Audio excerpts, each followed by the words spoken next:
کوئی یہ نہیں ہے کہ میرے بڑے بھی ہیں جنہوں نے مجھے پالا پولا، میں تو ایسے ماں کے پیٹ سے جوان پیدا ہوا تھا، ماں کے پیٹ سے میں ایسے دوڑتا بھاگتا پیدا ہوا تھا۔ کتنی عجیب بات ہے۔ یہ جو واقعات قرآن مجید کے اندر ایسے ہیں، یہ ہماری عبرت کے لیے ہے، یہ ہماری نصیحت کے لیے ہے، یہ ہمارے سوچنے کے لیے ہے کہ وہ بھی تو ایک نوجوان ہے، اب اس وقت جیل میں پڑا ہوا ہے،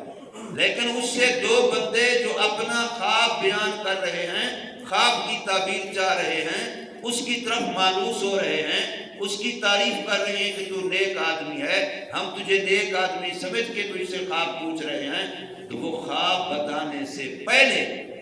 ان کے ایمان کی فکر کرتا ہے، ان کو خواب کا جواب بعد میں دیتا ہے، وعدہ کر لیتا ہے کہ تمہارا آنے والا جو کھانا ہے اس سے پہلے میں تمہیں جواب دوں گا، مطمئن رہو، پریشان نہ ہو، تمہارے خوابوں کی تعبیر کا علم مجھے ہے، میں بتاتا ہوں، لیکن پہلے یہ کہ تمہارے ایمان کی مجھے فکر ہے کہ تم شرک پر نہ مر جاؤ، تم کفر پر نہ مر جاؤ۔ کیا ہمیں بھی اتنی فکر ہے؟ چلو دوسروں کی نہ صحیح، اپنی ہے، ان کو تو اس کو جو دوسروں کی فکر تھی، وہ دوسروں کے ایمان کے لیے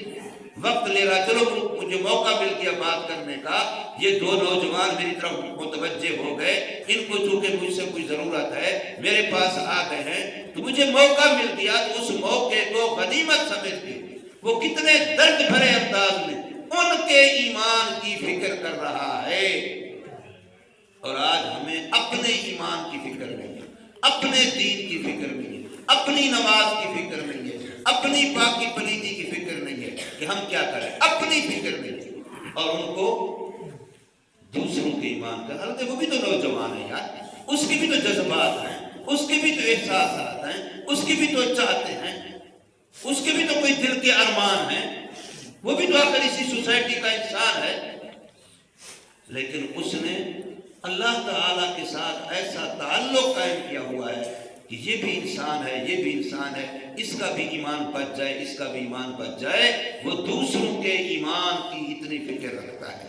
تو دیکھیے فرمایا یوسف علیہ السلام نے ان خواب پوچھنے والے نوجوانوں کو، لا یاتیکما طعام ترزقانہ الا نبأتکما بتأویلہ، نہیں آنے پائے گا تمہارے پاس وہ کھانا جو تم روزانہ اس کا کھانا رزق دیے جاتے ہو، الا نبأتکما بتأویلہ، مگر اس سے پہلے میں تمہیں خوابوں کی تعبیر بتا دوں گا، یہ میرا وعدہ ہے، تو مطمئن رہو۔ قبل ان یاتیکما، تمہارے اس کھانے کے آنے سے پہلے، اور ساتھ یہ بھی بتایا ذالکما مما علمنی ربی، یہ خوابوں کی تعبیر کا علم وہ ہے جو میرے رب نے مجھے سکھلایا۔ اب اس سے اشارہ کیا اس سے اشارہ کیا کہ میں نے خوابوں کا تعبیر، یہ کوئی کالا پکا علم، یہ کوئی جادو فلاں میں لوگوں سے نہیں سیکھا، میں کوئی کاہن نہیں ہوں، میں کوئی جادوگر نہیں ہوں، میرے پاس جو علم ہے وہ علم وحی ہے، وہ علم الہامی ہے، وہ الہام ربانی ہے، میرا اللہ کے ساتھ تعلق ہے، میں جو آپ کو بتاؤں گا تو اس در سے مجھے رہنمائی ملے گی، میں کوئی مخلوق کا شاگرد نہیں، کسی کاہن سے، کسی جادوگر سے، کسی ٹوٹکے والے سے، کسی ہردے دم والے سے، کسی عامل سے، کسی فلاں سے میں نے کوئی یہ چیز نہیں سیکھا۔ تو فرمایا یہ وہ چیز ہے جو میرے رب نے مجھے سکھلائی ہے، علم وحی ہے، اور اس کی وجہ کیا ہے کہ رب نے میرے دل پر الہام ربانی کیا ہے، میرا قلب اللہ سے علم اخذ کرتا ہے، اللہ کے علم کا ظرف و برتن بنا ہے۔ تو ایسا کیوں ہے؟ الہام ربانی مجھے ہوا، تو اس کی وجہ یہ ہے کہ میں کافر لوگوں کے مذہب کو، ان کے دین کو، ان کے طریقوں کو چھوڑ چکا ہوں۔ اس کی وجہ یہ ہے کہ میں اللہ کا بن چکا ہوں، اس لیے اللہ کی طرف سے میرے دل پر الہام ہوتا ہے۔ انی ترکت ملت قوم لا یؤمنون باللہ وہم بالآخرۃ ہم کافرون، بے شک میں نے چھوڑ دیا ہے دین مذہب ان لوگوں کا جو اللہ پر ایمان نہیں رکھتے اور وہ آخرت کا انکار کرتے ہیں، ایسے لوگوں کے مذہب کو میں نے چھوڑ دیا، ان کا دین میں نے چھوڑ دیا، میرا ان کے دین سے کوئی واسطہ، یہ کالے جادو والے، یہ کاہن، یہ بابے، یہ فلاں فلاں، یہ سنیاسی، یہ فلاں جو بیٹھے، یہ سارے اپنے ایمان سے بھی محروم ہیں اور دوسروں کے ایمانوں کے بھی ڈاکو بنے بیٹھے ہیں۔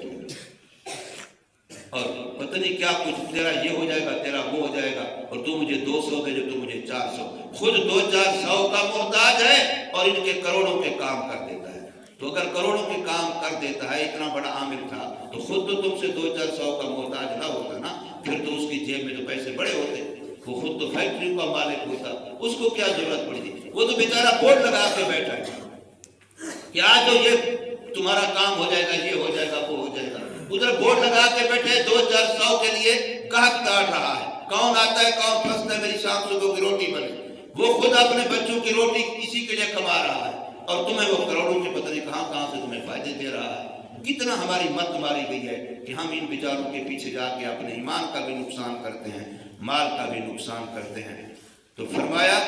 کہ یہ میرا رب مجھے سکھلاتا ہے، اور اس کی وجہ یہ ہے کہ میں کفر کو چھوڑ چکا ہوں، میرا کافروں کے ساتھ کوئی تعلق دین مذہب کا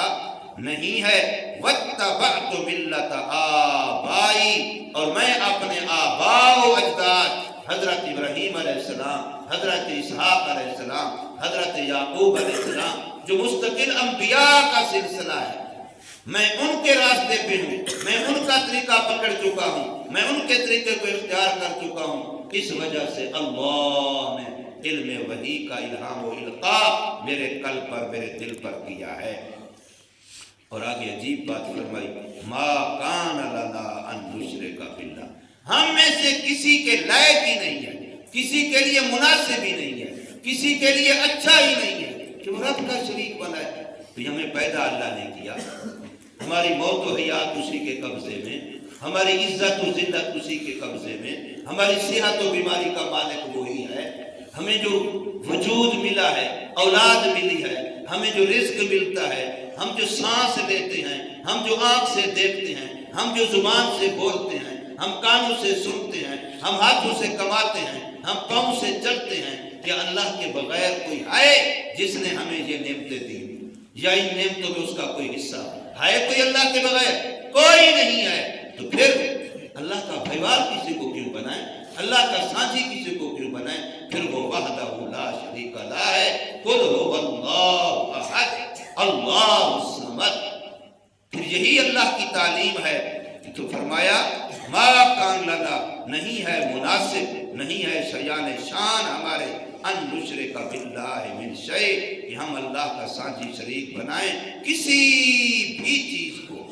ذالک من فضل اللہ علیہ، جس کو اللہ یہ توحید والی بات دے دے، یہ اللہ کا فضل ہے اس پر۔ وعلی الناس، اور تمام لوگوں پر اللہ کا فضل ہے کہ اللہ ان کو توحید دے دے۔ لیکن شکوہ یہ ہے وَلَٰكِنَّ أَكْثَرَ النَّاسِ لَا يَشْكُرُونَ، اکثر لوگ اللہ کی اس نعمت کا شکر نہیں کرتے، اس نعمت کی قدر نہیں کرتے کہ ہمارا خالق ایک ہے، ہمارا مالک ایک ہے، ہمارا رازق ایک ہے، عزت اسی کے قبضے میں ہے، ذلت اسی کے قبضے میں ہے، امیری اسی کے قبضے میں ہے، غریبی اسی کے قبضے میں ہے، صحت کا فیصلہ وہاں سے ہوتا ہے، بیماریوں کا معاملہ وہاں سے ہوتا ہے، اللہ ہی کے ہاتھ میں ہمارے پورا سسٹم ہے جو اسی کے قبضہ قدرت میں ہے۔ تو پھر ہمیں اسی اللہ کا ہر وقت شکر کرنا چاہیے، اور اس کا احسان ماننا چاہیے، اور اس کی نعمتوں کی قدردانی کرنی چاہیے۔ اللہ تبارک و تعالی ہم سب کو سمجھ نصیب فرمائے، عمل کی توفیق دے۔